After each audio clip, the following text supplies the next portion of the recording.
Des produits de première qualité, premier choix, marque originale. Baolay manolotra anao ny fampalalam-baovao. Baolay, toujours meilleur. Porte, fenêtre, volets roulants, véranda, rideaux métalliques, tôle, vitres, soc à vitres, très sincèrement. Ny fampalalam-baovao iarahanao amin'ny soc à vitre. Ny fampalalam-baovao iarahanao amin'ny magasin Saint-Georges Vista Tsara Lalàna. Magasin Saint-Georges Vista Tsara Lalàna, représentant exclusif des marques Saint-Georges et Vista.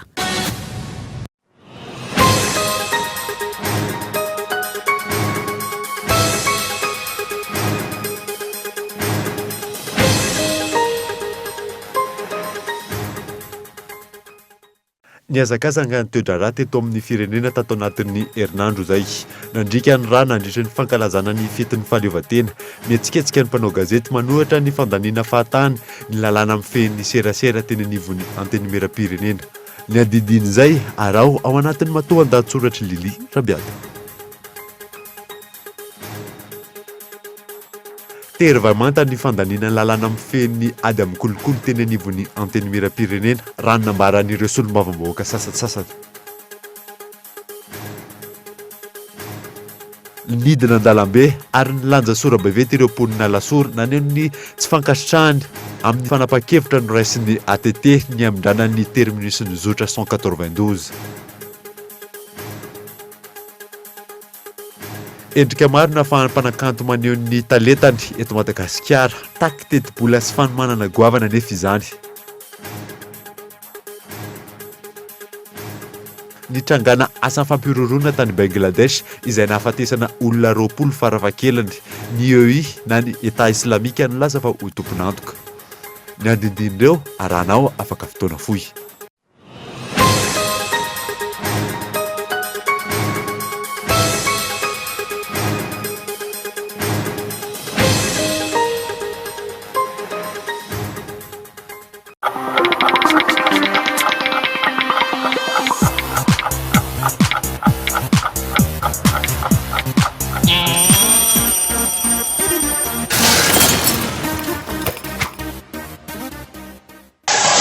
À l'égard des produits haut de gamme à l'esthétique soignée, Baolay exploite les meilleures technologies hautement novatrices.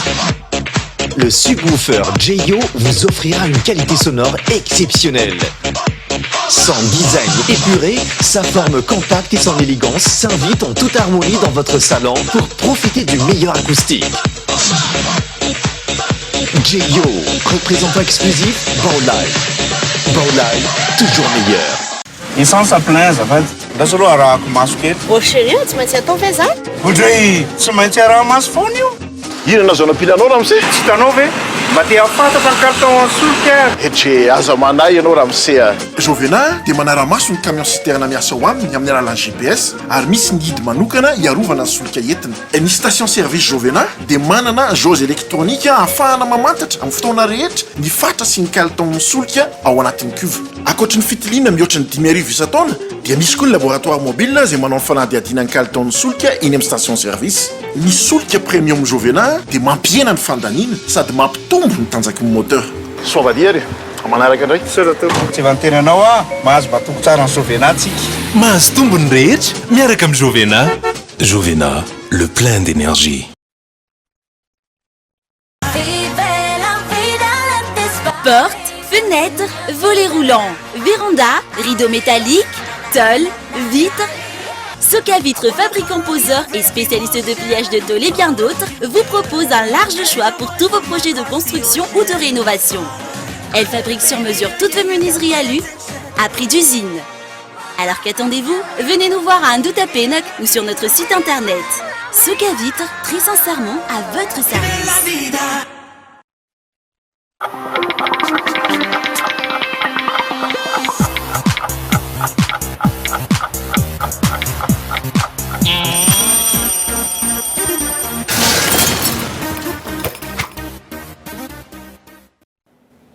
miarabanao indray tonga soa eto amin'ny fampalalam-baovao ny Kolo TV izao asabotsy alina izao manasanao ary anaraka izany hatramin'ny farany araka ny lohatenim-baovao hitanao teo dia niazakazaka ny toe-draharaha teto amin'ny firenena tato anatin'ny herinandro izay nandrika ny raha nandritra ny fankalazana ny fetin'ny fahaleovantena nihetsiketsika koa moa ireo mpanao gazety manohatra ny fandaniana fa tany lalàna mifehy serasera eny anivon'ny anteny miram-pirenena arao ary ny matoa dahatsoratry Lili Rabiata.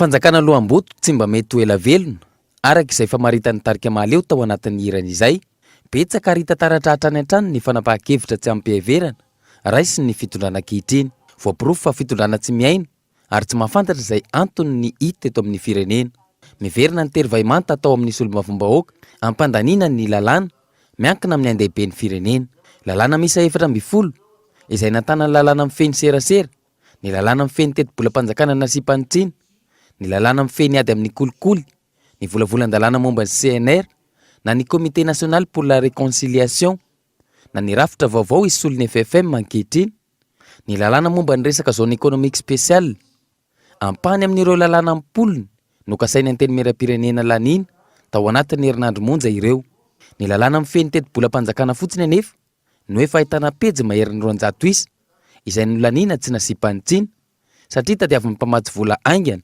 amoana ny famatsiana avy amin'ny tahirim-bola iraisam-pirenena nisy ny saritsary ny ady hevitra mikasika ny famatsiana omeny fanjakana ny orinasa jirama saingy lany tsy nasipanitsina ihany koa io lalàna io ary dia nakasaina natao tahaka izany ihany koa ireo volavolan-dalàna hafa ireo tahaka ireo lalàna maro tonga eny amin'ny anteny miram-pirenena tsy misy finiavana ny andinika izany ireo solombavom-bahoaka tahaka ny miseho teny amin'ny anteny miram-pirenena nandritra ny fampadaniana ny lalàna mifeny ny serasera endrika fankahalana mpanao gazety no nanosika ny solombavom-bahoaka ampandany ny lalàna mifeny serasera ho an'ireo namana mpanao gazety izaho zany mitiresaka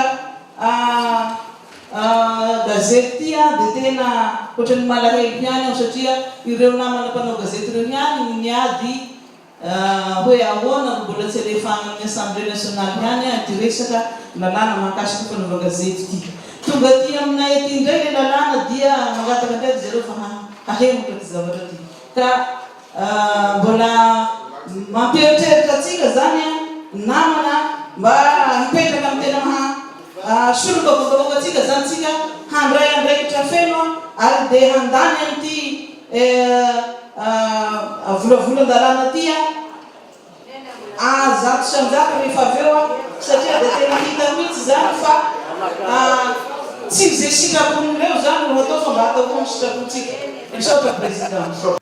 Ny vahiny hatrany no mibaiko sy atahorana amin'ny fandraisana fanapahan-kevitra no ny tahotra tsy ahazo famatsim-bola izay azo anefa hatreto tsy ahitany vahoaka vokatra mivantana tonga hatramin'ilay fitenenana hoe tsy misy tonga tany ambilan'ny vahoaka tsy mandady arony ny endrika ivelany sy ny firentirentiny mpitondra no hitan'ny vahoaka ary mahasorena azy antonany maro no efa nitakiany mpampianatra frama ny jerena manokana ny tombontsory izy ireo mikasika ny andamin'ny te samihafa saingy mbola efa nilihana ny famahana izany hatreto tahaka izany ihany koa ny famatsim-bola tokony omenan'ny commune izay araka ny fantatra tsy mbola voaray raha toka alohan'ny fetin'ny fahaleovantena ny tokony nahazoana azy fantatra nefa fa andaniana hatramin'ny 300 miliara ariary ny orinasa jirama izay tsy nolazaina ary tsy fantatry ny vahoaka voalaza fa tsy hisy ny fampiakarana tarifa ny jirama saingy raha io teti-bola tsy tokony tsy firoana io natokana ho an'ny jirama ahafahana manampy amin'ny fampandrosoana ny orinasa vahiny miara-miasa amin'ny orinasa jirama sy ireo mpitantana ambony ao ny orinasa ihany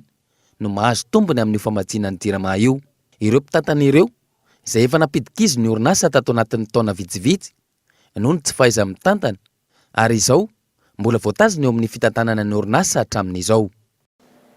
Solombavam-bahoaka ampolo ny fantatra fa nanao izay ampandany lalàna mifeny serasera omaly teny amin'ny anteny miram-pirenena isan'izany ny solombavam-bahoaka teo amin'ny antoko tim izay nanao fanambarana moa ity antoko ity fa mitsipaka ny lalàna mifeny serasera ity fanadadiana taon'ny Lili Rabiata. Anarana solombavam-bahoaka 9 amin'ireo 12 nampandany ny tsy hanemorana ny fandaniana ny lalàna mifeny serasera no nivoaka tamin'ny tambazotra sosialy fantabahoaka androany. ny député Randriary Malala John, Rahery Sovololona, Rasindraibe Benjamin, Ratsimbazafy Luc, Ravaimanana Guillaume Marie Hubalt, Raveloanitra Nirina, Randrembavonjina Antenaina, Ranaivo Sonjaka, Dina Romual, Marorika, Famindra Justin, Randrianarisovo Nalaroy, Maroajaina Josoa, Andriatsizena Benja Urbain, Angelson Solange, Randrianasolo Nicolas, isandreo nampandany ihany koa ny filohan'ny antenimieram-pirenena Jean-Max Rakotomamonjy. Ny roa amin'ireo solombavambahoaka ireo no avy amin'ny antoko tim dia Ravaimanana Guillaume Marie Hubalt sy Rasindraibe Benjamin. Ny antoko tim nefa araka ny fanehoan-kevitra ofisialy mirahina amin'ny tsy fandaniana io lalàna io. Tahaka ny fanaon'ity antoko ity ao amin'ny gouvernemanta ihany viaraka izany no ataony amin'ny antenimieram-pirenena. Milaza ny tsy anaiky ny ara hitantana amin'ny fitondrana saingy misy ihany ny mpikambana amin'ny gouvernemanta avy amin'ny antoko tsy mialo amin'ny gouvernemanta na efa nahitana fiovana impiry aza ny mpikambana. Manatsara ny endrika eo mason'ny mpanao gazety saingy ankilany misy ny mpikambana manosika ny fandaniana lalàna. Na ny mpanao gazety na ny solitena avy amin'ny PNUD izay namatsy vola ny famolavolana io lalàna ny feny serasera io. Efa ela no nisintona ny sain'ny solombavambahoaka fa tsy volavolan-dalàna tonga eny amin'ny antenimieram-pirenena io no nekeny rehetra saingy mbola nokasaina nolaniana trany. Législatif, voilà. Maintenant il va falloir voir les Niona tamin'ny tompon'andraikitra mpanapa-kevitra izahay. Izao misy ihany koa ny fionana tamin'ny tompon'andraikitra mpanao lalàna izay mahakasika ny rehetra sy ny parlementaira amin'ity lalàna ity. Nisy ny fionana raha tsy mifanaraka amin'ny zava-misy azo atao no manitsy izany. Raha toa tsy misy ny fanalana ilay andininy izay ny fanarahan'ny mpiara-mony milanto sy ny mpanao gazety izay volavolaina tamin'ny taona 2014 paikady faharoa anolorana lalàna vaovao. Dans le cas où on n'arrive pas à amender, à revenir au consensus d'avril 2015. Tahak'izay raha tsy ahivina ny fanazavana ny solitenan'ny PNUD ny fahafito ambin'ny folo ny volana Jona teo rehefa avy nandalo teny amin'ny antenimieran-dolona io lalàna io. Tsy io ny ekeny rehetra saingy io no natolotry ny gouvernemanta araka ny fanazavany. Ny fiverenana amin'ny efa ny fanarahana ihany no mahavany olana hoy izy. Ny mampametra-panontaniana dia ny hoe tena tsy mahafantatra izany ve ireo solombavambahoaka ireo samy ny fotsiny anohitohana ny fahalalana ny fanaovan-gazety sy mampiverin-dalana ny fahalalana ny fanehoan-kevitra. Ny antso fivoriana tsy ara-potoana koa moa ny gouvernemanta zany hoe ny ao amin'ny miantso ny antenimera rotota izy momba ny alatsinainy ho avy zao tsy ohatra ny 12 andro moa ity fivoriana tsy ara-potoana ity ary vola-dalàna mahakasika ny fihavanam-pirenena ny mifeny serasera ary ny fametrahana ny fitsarana manokana misahana ny eloka ara-toe-karena no diniana sy olanina mandritra fotoana io araka ny fanambarana ny avy eo amin'ny filan-kevitry ny ministra ny maraina teo. Lafombavao hafa kosa Tervaimanta ny fandaniana ny lalàna mifeny kolokolo tena anivon'ny antenimieram-pirenena izay ny fanambarana nataon'ireo solombavambahoaka sasatsasany falampandrazavana ary. Fiahaiko président tsy misy mauvaise foi zany ka hoe hanakotana fazakana raha ohatra ka mangata ka hoe ahamonao fotoana manaraka ny corruption. Nisy io corruption io biako fa nisy taloha dia manao tilesika zazao.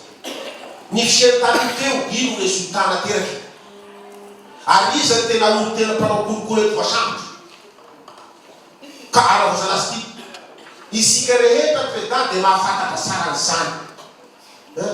Ny concours mpanjakana eto tsy misy afaka miteny ho paomara raha ropalimara fa olo lehibe ambony daholy ao amin'ny gendarmerie ny examen na eny amin'ny nama na eny magistrat na iza na iza manao an'io. Tahak'izany ny tranga tao amin'ny lapan'ny antenimieram-pirenena omaly nandritra ny fandaniana sy fandaniana ny lalàna mifehy ady amin'ny kolokolo eto amintsika. Fandaniana ao anatin'ny amehana sy amin'ny andro amaranana ny fivoriana ara-potoana voalohany mba hisiny ny tatitra ambara. Nisy tamin'ireo solombavambahoaka no nivoaka tao anatin'ny fivoriana. Raha ny fanazavana voaray, efa nisy ny fanapahan-kevitra fa ahemitra ny fandaniana ny lalàna mifehy ady amin'ny kolokolo saingy nisy ny fisisihana mpandan izany. Anjakan'ny kolokolo ihany koa ity androm-panjakana ity ho ny solombavambahoaka mapara. Maly efa tapaka maly fa ahemitra amin'ny fomba mamety azy le fandiniana ny resaka corruption le lalàna momba ny corruption. tato ato zany dia le atao terena fotsiny ato tsy maintsy olanina ny lalàna zay tonga ato anivony ny teny mera-pirenena ary mamenatra satria amin'ny député sasany zany misy tsy fantatra nahoana zavatra tsy fantany akory tonga dia lanina manao tsangatanana efa tapaka maly fa ahemitra na angataka extraordinaire mihitsy hodinianay aloha le article misy rehetrarehetra ao anatin'le projet de loi alefandry zareo zay volanina eto anivony ny teny mera-pirenena asina dihevitra aloha zay volanina fa zao zany izy dia forcena fotsiny gaga zay androany fa tonga dia narosindray le resaka corruption ka zao zany zay zao nahito atao amin'ny fanangana tanana fotsiny dia efa manomboka atao aminay ny corruption satria ny isa marina misy ao anatin'ny fanangana tanana afa ny mananga-tanana afa ny olazaina hoe zany nisa hito ka izy zany tena hoe tongotra vakivaky marary ny mamenatra takia nisy olombavambahoaka ny fankakevitra atao hoe ny fotony indrindra ny amin'ireo faritra ambanivohitra izay hiarany ntsindry azo lena amin'ny resaka kolokolo noho ny fanararotam-pahefana ny olana amin'ny problème be encore tompona andraikitra raha tsy eo misy ny fitsarana voy vo tonga dia atao fotsiny inona mamaka fa lesy tokony irahana midinika hoe tokony zavatra koavana be corruption zany izy ny miatra an'eo tsy zato tsy olona anankiray fa mivahoaka ray manontolo ny tokony araka hitrandraka an'io zany hoe ny député mahana circonscription amin'ny districtany mahana service PDB izy ihany dia ireo no volina mba miara-mady inona ny eritreritra reo amin'ity lalàna atao gouvernement ty ahoana ny anatsarana ny corruption mba hahafahana mivoatra zany hoe tany misy corruption dia mantra nateo azy zany fanekena ampiemitra ny fandanina ny lalàna amin'ny feny kolokolo zany nisy ireo solombavambahoaka noho ny sisika ampandany hatrany iara asa amin'ireo tenanay engane mandra-pahavitany ty mandaa ty demokratizoko ty orongatra na isasaka zany kolokolo hita ty firenenantsika zay oa be handany teny mba manentana député rehetra andany ty lalàna roa zay pitrany tantara hitantsika rehetra zany fisotran'izany ko magnentana antsika namana mba handany an'ity ady andany ty lalàna ady amin'ny kolokolo ty nisy ihany koa ireo solombavambahoaka tsy nisorony manoloana ny fampandaniana ity lalàna ity jamais firenena be kolokolo Madagasikara ary aoka tsy le resaka hoe satria hoe ilaina amin'ny fake no anaovantsika an'ity fa ny malagasy mihitsy mila aty famivana ngeza be zay tokony ataontsika ity da miady amin'ny kolokolo ka ny voalohany moa zany dia aoka le matoa misitra rehefa tena ho atao zany izy dia aoka ampiarahana amin'ny fampiakarana ny niveau de vie na farim-piainany malagasy le izy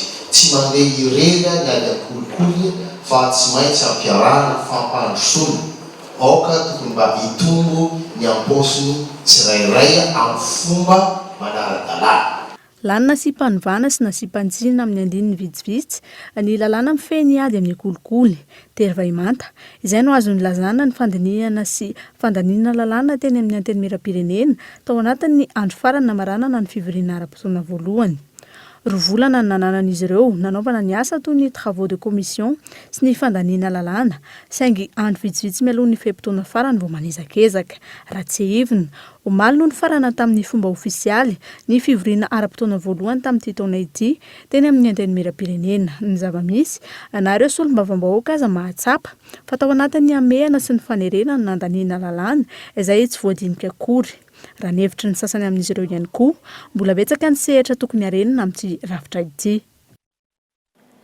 resaka fampianarana kosa dia ny talata ho avy izao no tanterahana manerana ny nosy ny fanadina-mpanjakana voalohany na ny CEPF na eo aza ny fahasairanana mianjadiny ireo fianakaviana tsiraray ho ireo ray aman-dreny dia tsy azo atao amban-javatra ny fanadinany kilonga fanadadina ataony Gaetan Andriatsilavo miantraika amin'ny isambatan'olona sy ny tokantrano tsirairay avy ny fahantrana vokatry ny fahasarotam-piainana amin'izao fotoana izao tsy maintsy atao izay hanasoavana ny ao an-trano sy ny fikarakarana ny zanaka hoy ireo ray aman-dreny sendranay androany tsy atao ambany zavatra ihany koa ny fankahirezana ireo zaza nalala fanadinana CPE ny talata ho avy izao dia tena atao tsara mihitsy fa sambany mba andeha amin'izany le ankizy dia fisantarana voalohany amin'ny fiainana izany izay fanadinana izay dia tena atao tsara karakara mihitsy ny ary dia ranam-bavaka isan'andro mba ho tody soa amin'ny zavatra ataony izy tompoka taitaina aloha ny ankizy voalohany indrindra dia ny ray aman-dreny fanampiana anazy hoe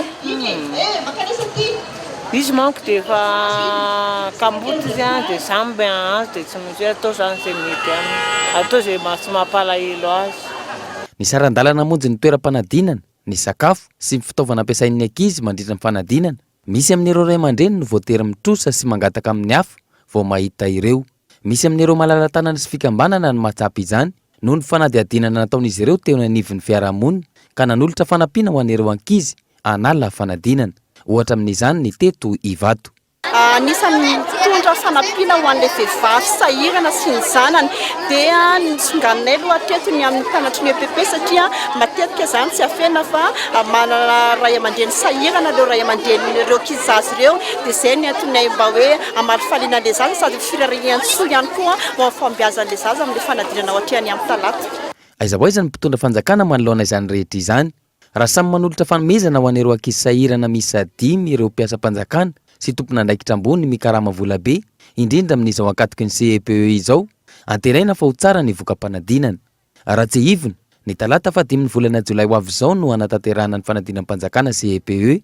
7 taona ny zandrany indrindra amin'izy ireo, 13 taona kosa ny zokony indrindra.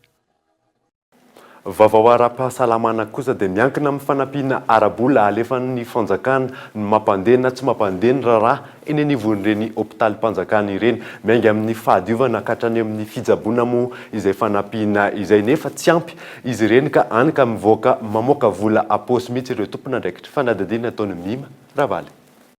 Mitsinjara maro ny fandaninan'ny volana ny subvention eny amin'ny hôpitaly, fikarakarana ny trano fandraisana ny marary, fampitaovana ny fitsaboana ny jiro, ny rano, ny fitanterana ny marary, ny fanatsarana sy ny maro hafa. Misy ny tranga tsy maintsy amoahan'ireo tompon'andraikitra vola ampôsy tsy andrasana ny vola alefan'ny fanjakana. Ho an'ny hôpitaly Agera manokana rakajikajiana dia 100 isan'andro ny marary tonga eny an-toerana. Ny hôpitaly mpanjakana ny fanjakana zany miandraikitra ny volan'andro rehetra amin'izany fa mielohan'ny ivoan'ny vola fikarakarana zany dia misy tsy maintsy alefa mieloha zany ny atao hoe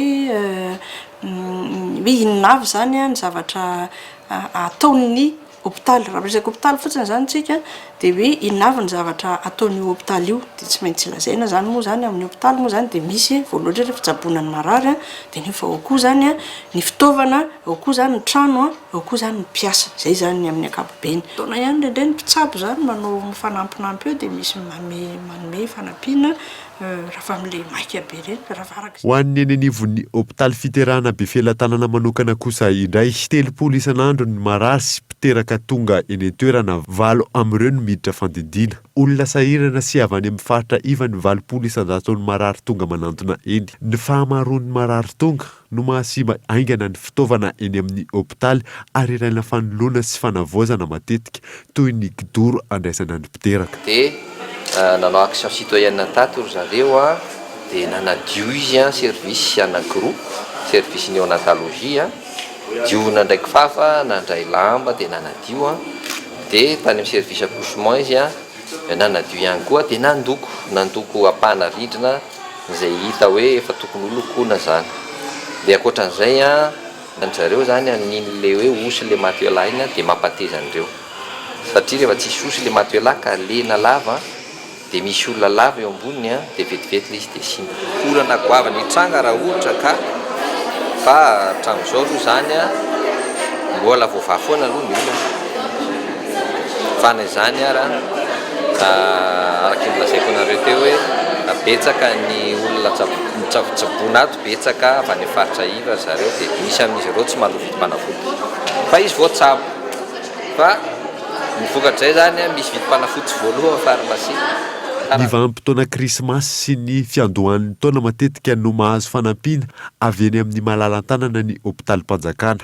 Fitaovana sy fanafody mety ilaina amin'ny fijaboana sy ny fiterahana toy ny radiateur, fanafody na ihany koa fanampiana omena ny marary mivantana no matetika voaray mandritra ireo fotoana ireo. mijanona amin'izay tontolon'ny fahasalamana izay ihany isika dia tsy mitsambitombo ny tany voaka sy ny fanambadiana aloloatra eto Madagasikara amin'izao fotoana izao. Antony maro moa no mahatonga izany raha tsy laza fotsiny isika hoe ny firoborobon'ny teknôlôjia. Fanadadiana nataon'ny Gaëtan Andriatsilavo. Ny erisetra ny voaka aloloatra ny fanambadiana aloloatra lasa andavanandrom-piainan'ny mponina ireo amin'izao fotoana izao ka adino ny maharatsy azy sy ny vokatra tsy mety ateraka izany indrindra ho an'ny taranaka sy ny fiarahamonina malagasy any aoriana. Raha ny lalàna manan-kery eto amintsika 12 taona vao afaka miroso amin'ny fanambadiana ny olona iray araka ny fanentanana nataon'ireto fanilon'ny Madagasikara ireto mila mahay mandanjalanja na ny ray aman-dreny na ny tanora raha tsy ilaza afa-tsy ny firoborobony ny teknôlôjia. Amin'izao any resaka teknôlôjia eto Madagasikara dia tsy hain'ny tanora no makana azy any amin'ny hoe zavatra tsara zany fa lasa io teknôlôjia io any mampiova ny ankizy ao amin'ny fiarahamonina lasa ohatra hoe manaraka tendance fotsiny izy dia lasa mampivarilavo ankizy izay zao dia mampirongatra ny fanambadiana loloatra sy ny voka loloatra dia ao anatin'izay ihany koa nefa ireo toe-tsaina efa raiky tapisaka any amin'ireo olo-dehibe mihitsy. Misy zao ny sasany hoe tsy manam-bola ohatra izy ao an-trano dia zarany raha ny zanany mandeha manambady nefa tsy hainy fa manimba no avin'ny zanany zany. Ireo skoto zazavavy aty Afrika amin'ny alalan'ny YES programa no manatanteraka ny fanentanana sy ny fandresena lahatra ireo mpiarabelona amin'izao. Misy araka izany ireo avy amin'ny firenen-kafa manatevin-daharana azy ireo efa hoenim-bolana izay. Fanakalozana fahaizana sitraikefa mataony skoto zazavavy aty amin'ny faritra Afrika dia ny fanilon'ny Madagasikara skoto zazavavy katolika dia mandray an'ireto tovovavy anankitelo reto avy any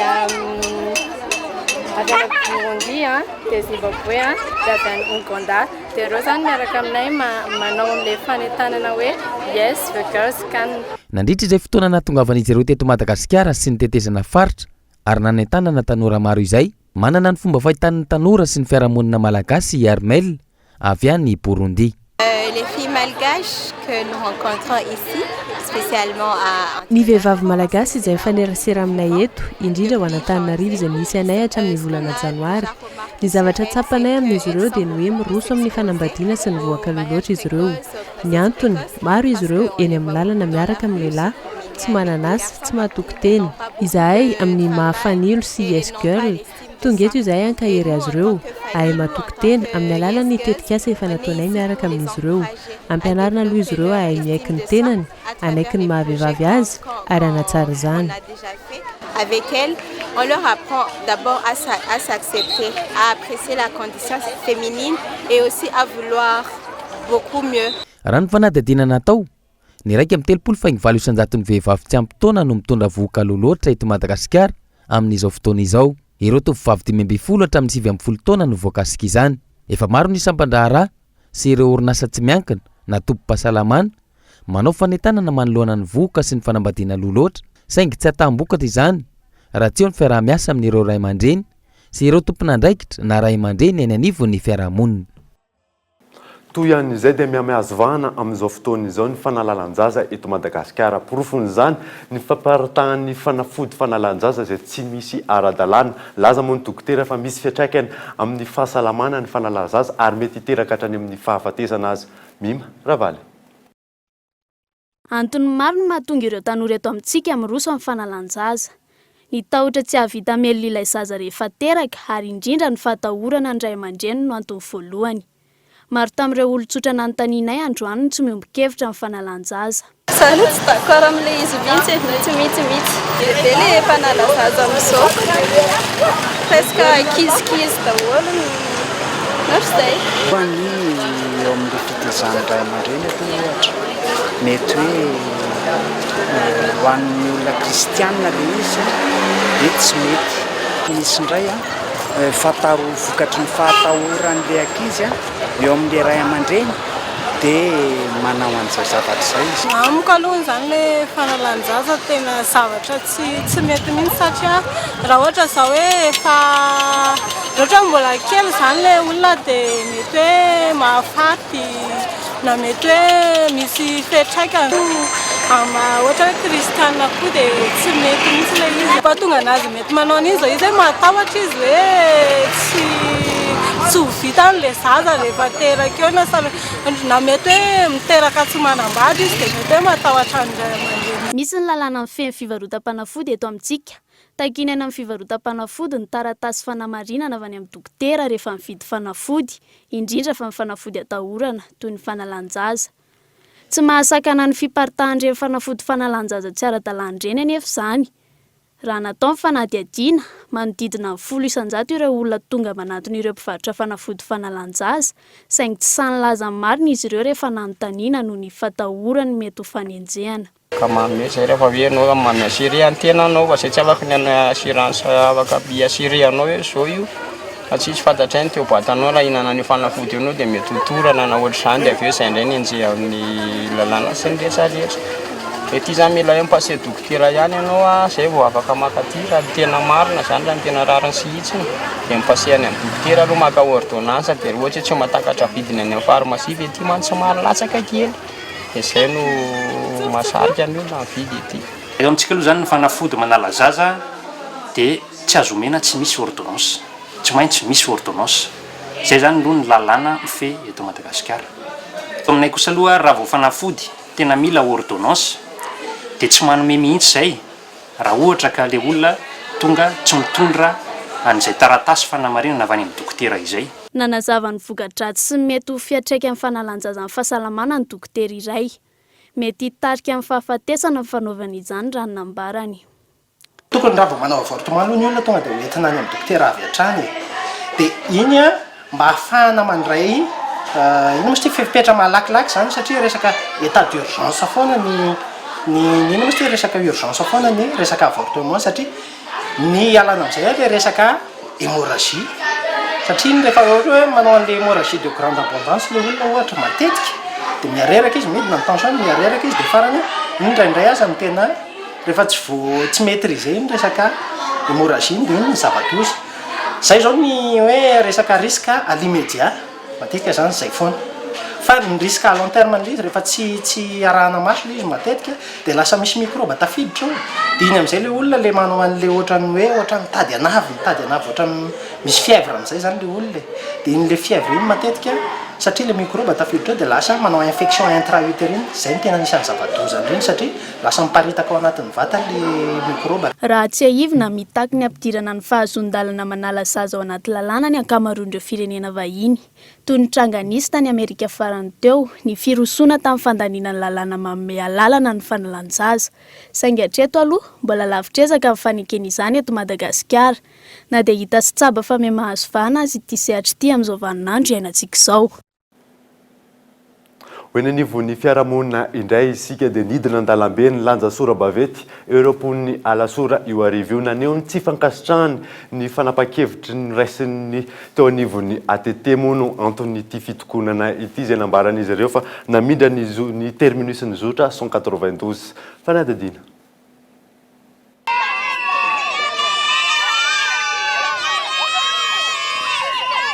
Kiririko sora-bavety maneho ny fitakiny izay no ataon'ireo vahoaka no tazana teny Akaditra Tombo alasora ny ariva teo. Taraina sy mangataka ny janonan'ny zotra 192 eny alasora izy ireo. Raha ny fantatra efa niezaka nanantona ny teo anivon'ny ATT sy ny ministeran'ny fitanterana ireo solon-tenam-bahoaka sy ny teo anivon'ny commune alasora karoka izay mety ho fifampirarahana. Raha ny nambaran'izy ireo hatrany tsy misy ny valiny nomen'ireo tompon'andraikitra.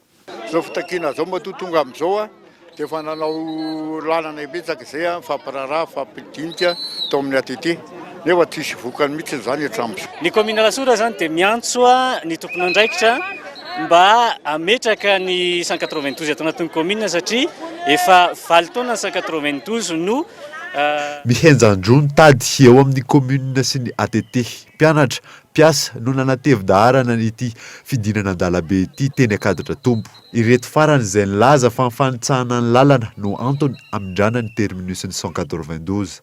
Ao anatina 2 km ka ilain'ny mponina anatina resaka justice moa inona manana vahoaka sa ny lalàna.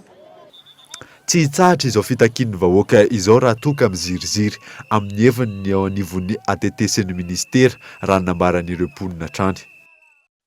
Lafim-baovao hafa tanteraka kosa ny entina aminao amin'ity manaraka ity dia endrika maro no ahafahan'ny mpanakanto maneho ny talentany eto Madagasikara mitaky teti-bola nefa sy fanomanana goavana ary fitadiavana fiara-miasa nefa izany fanadadiana nataony narindra randrianomanana. Fampiratiana, fionana, famelabelara-kevitra sy fifananana no endrika ahafahan'ny mpisehatra eo amin'ny zavakanto mifandray amin'ny mpankafy azy ireo. Fiomanana ara-bola matetika no sakana ho an'ireo mpanakanto, ho an'ireo fikambanana indray, ny fitadiavana fiara-miasa ivelany no amafisina isan-taona. Fanomanana eo amin'ny toerana, ny fifandraisana amin'ny vahiny asaina sy ny mpanao gazety ary ny fanentanana amin'ny endriny maro samihafa no mbola miandry an'ireo mpanakanto sy mpiara-miasa aminy ao anatin'ny fanomanana etsika iray. Zay 7 millions zay no tafitadoana ny seraseny zay zavatra rehetra lany endretra dia tokony mifanandifa amin'ny tableau anankiray zany no vidiny. Ny zavatra andrasana dia hoe farafaratsy ianao zany malafo tableau ray. Dia ny ambiny rehetrarehetra ianao zany tsy voatery alafo tableau be da be fa miankina amin'ny atao hoe zava-misy les conjoncture amin'ny filazana amin'ny teny frantsay. Dia indray ianao malafo roa dia efa ampy anao zay, indraindray ianao malafo ny atsasany koa taloha amin'ny fotoana hoe milamina tsara ny ekonomia. Ny raiky dia isaky manao exposition dia atsasany mahery dia lafo avokoa. Ny amin'izao fotoana izao no tena manahirana satria miaina ao anatin'ny fahasahiranara ekonomika daholo na ny mpanan-karena na ny sampam-bahoaka dia maharana vao hoe mahalafo an'izany hoe atsasany manila zany. Zany mandeha tanana sy miara-miasa mpanosany misy karamantoa zany sy ireo zay santasanetsika fa vonona itony anjara-blika amin'ny secteur ny cinéma dia ny atao tsy miviva zava-be hoe amam-bolona zany zay manomana le izy dia rehefa tonga vao rehefa tonga le festival dia tonga dia sy mpiara-miasa namany azy rehetra tonga dia efa intégré anatin'le festival ohatr'izay foana no matetika zany ny fiasanatatsy zay koa moa association zany hoe manana mpikambana maromaro zany zay manampy any akoatrany tany zany. Tsy maintsy miaina matoana ny maro ny fikambanana iray vao afaka manomana etsika iray. Tsy manana fidiram-bola mazava ihany koa ny fikambanana ka sahirana manoloana izany. Mirona amin'ny fitadiavana fiara-miasa no dingana lehibe tsy maintsy lalovan'ny fikambanana iray. Endrika hafa entina ifandraisana amin'ny mpanakanto ihany koa ny fanomanan'ireo vahiny fifananana ionana amin'ny malagasy izay voalaza fa manan-talenta hatrany. Rehefa manao zavatra ohatra amin'itony mila arakaraka ny cible foana le izy hoe tsy maintsy olona liana amin'le karazana zavatra atao. Zay no atony sy andefasana dossier dia zay no nandamina lafin'ny ara-bola tamin'ny fikarakarana an'le izy. Moa ny tarika tsy dia tena sarotra fa araka ny efa nyteneniko teo betsaka ny mpiangaly akapela eto amintsika. Fomba iray ilazana fa isan-taona isika mila miona fotoana ahafahana manao tombanezaka amin'ny sanganasa vita 9 na 12 mba ilazana fa izao no vitako tamin'ity taona ity. Matetika ny artista tsy afaka miasa tsara satria tsy misy ny fanampiana. Samy manana ny heviny ihany koa ny rehetra manoloana izany. Fotoana ahafahana mandray anjara isan-taona ary afaka maneho ny talentany amin'ireo mantianina izany.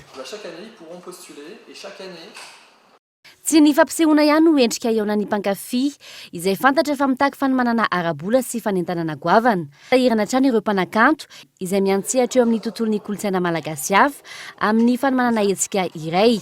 Tsy hita treto ny tena fanohanan'ny ministera pia ireo mpanakanto amin'ny sehatra maro. Hoeny nosy zato endray isika dia fianakaviana maro no mivelona amin'ny fanamboarana koba eny amin'ny toerana. Akondro, koba vary, ireo no akora fototra amin'ny fanamboarana koba. Fanadadiana nataon'i Mikael Ramarolahy.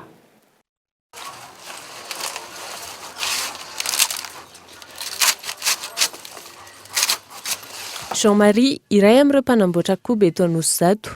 Koba 300 isa isan'andro no tsy maintsy enjehiny raha ny fanazavany. Manomboka amin'ny 4 ora maraina i Jean-Marie no fo. Akondro sy koba vary no akora fototra. Misy karazan-droa ny koba na tsotra na misy voanjo. Mifoha amin'ny 4 ianao dia tonga dia masaka iny amin'ny 5, vita iny amin'ny 5 dia masaka iny amin'ny 4 dia miverina indray ianao amin'ny 240 any na lany iny na tsy lany zany 240 taona dia tsy maintsy miverina zany ianao manao amidy hariva indray. Tsy ravin'akondro araky ny fantatry ny maro akorina aminosana ny koba, fa akora hafa izay tsy maintsy alaina ny analavory. Kitapo ray isan-kerinandro no alaina izay milanja 10 kilao. Moa io zany tsy dia miova loko fa mavomavo zany loko mena io zany rehefa masaka. Fa raha ohatra zao ravin'akondro reny misy manao mantsy hoe ravin'akondro dia reny miova manga zany reny rehefa masaka fa tsy manome mavomavo ohatran'ity reny. Koba 2 kilao sy akondro 2 kilao isan'andro ny lany. Ora ray no anenjehana ny famonosana ny koba izay tsy maintsy amidy ny maraina ary toy izay ihany koa ny hariva. Ora iray ihany koa ny fandrahoana azy. Ho an'i Jean-Marie, efa 10 taona izy no nanamboatra koba izay nilovainy tamin'ny ray aman-dreniny. Noho ny fahasahiranana nisy teo amin'ny fianakaviany kosa no antony tsy maintsy nanaovany an'ity asa ity. Ray aman-dreniko zany nanao tamin'ny taona voalohany. Avao dia nampianarina dia avao dia tsy naharaka intsony ny vola nampianarana anazy zany. Eo la ozy miala dia likarantsika fa tsy mety. 10 rahalahy izy ireo no tsy maintsy nisafidy ity asa ity. Manodidina 20 trano no mivelona amin'ny fanamboarana koba eto Anosizato. Samy manana ny mpanjifany kosa izy ireo raha ny fanazavana trany. Itosy, Anosizato, Anosy, Analakely, ampahany amin'ireo toerana ivarotan'izy ireo ny koba izany. Aina ho adin'ny malagasy ny tantaran'i Madagasikara. Tafiditra anatin'izany moa ny vanim-potoana ny foronan'ny vahoaka malagasy sy ny toerana misy an'ireny vazimba ireny. Narindra Randrianomanana. Eto Madagasikara, mbola olana ny fandraisan'ny malagasy ny fomba vahiny. Voakasika izay manokana ny tanora izay variana amin'ny fivoaran'ny teknôlôjia. Vokatry ny fanatotoloana sy ny teknôlôjia izay, mora maladio ny tantaram-pirenena ihany koa ny rehetra. Mitohatra ny fikarohana entin'ireo manam-pahaizana manokana momba ny arkeolôjia sy ny vakoka ary ny fandinihan'ireo mpandalina ny hay olona izay mbola ady hevitra eo amin'ny tantaram-piarahamonina malagasy. Inona lazaina ny zava-misy dia misy ny tantara, misy fiandohana fa tsisy zany hoe zavatra nitsotsotika avy any an-tany zany. Ka ny ezahana naseho zany dia hoe nisy ny vazimba dia ny vazimba aveo namela dindo, namela rova. Misy ny zavatra mbola mitoetra mandraka ankehitriny, ohatra ny fiatsiana ny fahavelomana, ny fifaraisana, fa misy kosa noho ny fidiran'ny riba vahiny, ny fanatotoloana sy ny teknôlôjia samihafa dia miova tanteraka ny ohatra zany tena mila afoazitsika zany zavatra zany fa lasa miazakazaka amin'ny za tsy manao hoe ratsy ny ankehitriny fa tsy maintsy misokatra tsika, tsy maintsy miditra amin'ny masin'ny fanatotoloana fa zao kosa aoka tsy ho adinoina fa misy fomba, misy zavatra mivatsika izay tena mampiavaka atsika na mpiasa n'le teny teo dia mitaitra ny olona hoe tsy ny olona mahazatra hoe maizy azy ny ady ataoko hoe fizina. Ilaina ny fanairana ny sainy malagasy amin'ny tantaran'ny firenena, amin'ny tantaran'ny firenena sy ireo antony anarana ny avian'ny toerana iray. Fa ny honan'ny tena malagasy ihany koa ny fahalalan'ny tantaran'ny malagasy izay miatomboka amin'ny fahavazimba sy ny fahagola. Ambotra biby tena zanaky mery manjaka tsara mitiny e. Dia hita eo ny havanana zany fasan'le habiby. Le mpandinika volana kitana amin'ny masoandro metsiketsika habiby. Mahita volana alohan'ny habiby. Tena vadika hoe mahita volana alohan'ny biby. Zasy mandrava. Mandrava. Fa io fasan'ny rabiby, io amin'ny ilany io.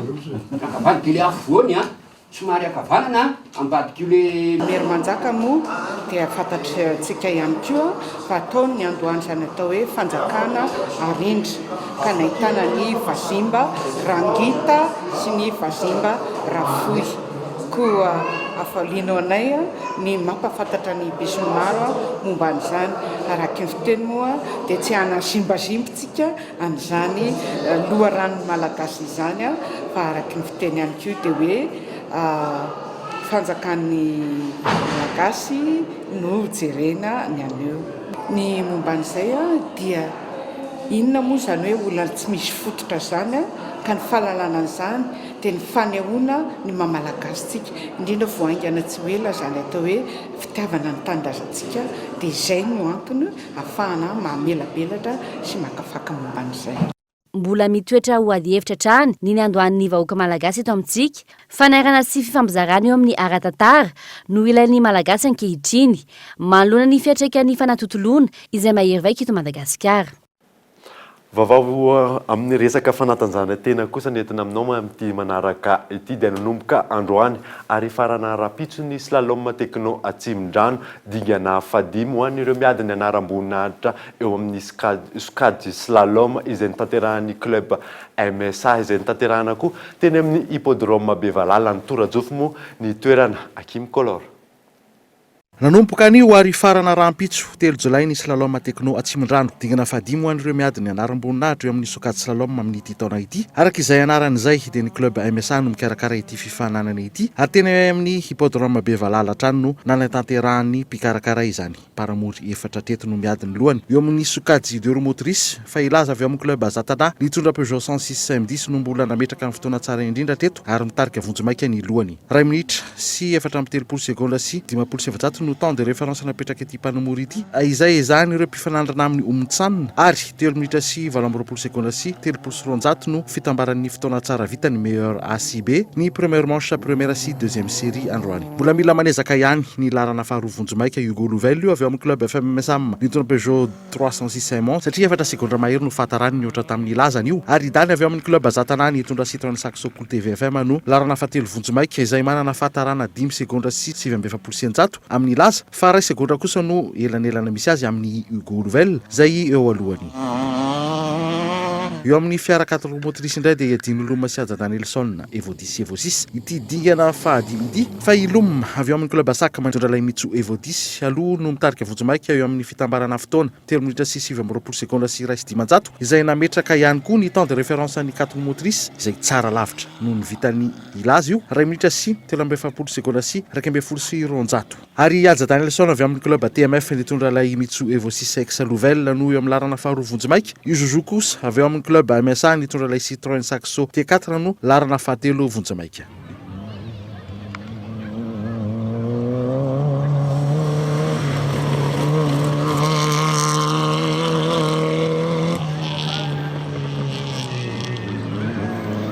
Eo amin'ny cross car indray dia Joujou avy amin'ny club MSA no mitarika vonjomaika ny lohan'ity sokajy ity arahiny Cash izany eo amin'ny larana faharoa ary Mikakery no larana fahatelo vonjomaika izy nanaraka ny Joujou ireto samy avy amin'ny club MSA avokoa. Raha ny fandaharam-potoana rampitso dia amin'ny 7 no anomboka ny deuxième manche première série ary ny deuxième manche deuxième série no amaranana ny fifananana.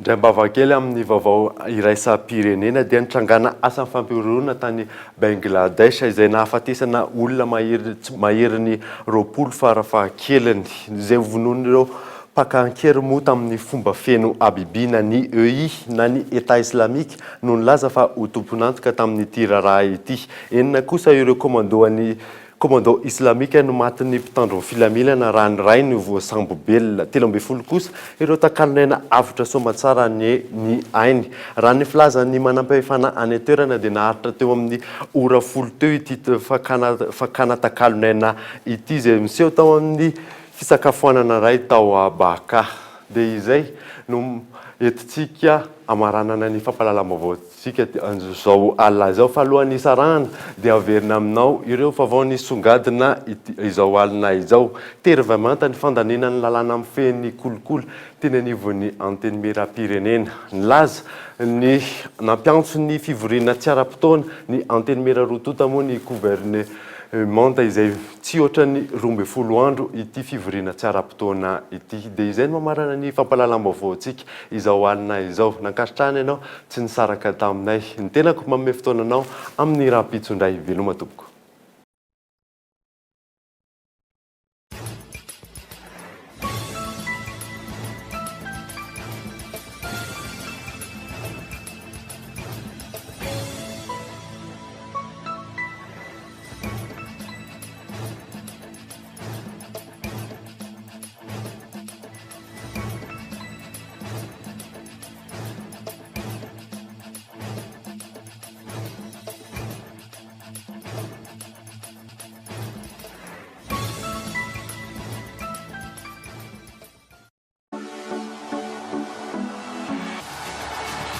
Narainao teo ny fampalalam-baovao miaraka tamin'ny magasin Saint-Georges Vista Tsara Lalana. Magasin Saint-Georges Vista Tsara Lalana, représentant exclusif des marques Saint-Georges et Vista. Porte, Fenêtres, volets roulants, véranda, rideaux métalliques, tôle, vitres, soca-vitres, très sincèrement. Ny fampalalam-baovao niarahanao tamin'ny soca-vitre. Des produits de première qualité, premier choix, marque originale. Baolay nanolotra anao teo ny fampalalam-baovao. Baolay, toujours meilleur.